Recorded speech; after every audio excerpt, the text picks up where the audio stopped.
In this video, I'm going to be showing what to do if you have screw pops and nail pops in your drywall. In my walls, I have a ton of screw pops. They're kind of a little bit subtle, but this nail pop is not subtle at all. You can see that it's definitely pushing right down through the ceiling. I've tried to fix it a few times, but it keeps popping out.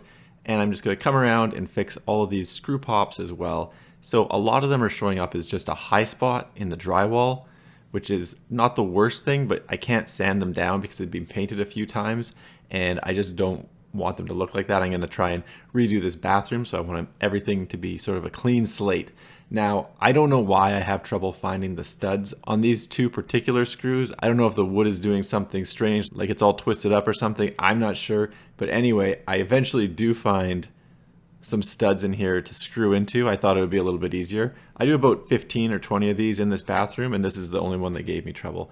Anyway, what I do is I take a drywall screw and I put one in above and one in below the screw pops. 1 to 2 inches above and 1 to 2 inches below. And I make sure that these screws are sunk to the correct depth. So just below the surface of the drywall, but not so far in that it passes through the face paper on the drywall.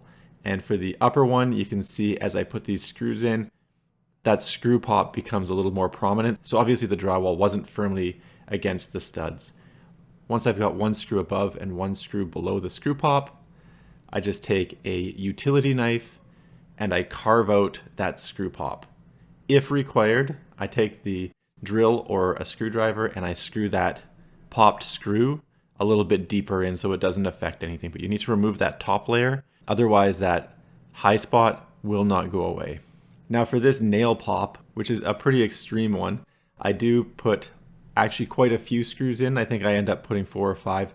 And the reason is this is the upper floor of the house and then all the insulation is on top of this. So there is some weight on this. As well, if you go above the ceiling here, you may be walking on the 2x4s, causing things to flex, and having a few extra screws definitely won't hurt anything.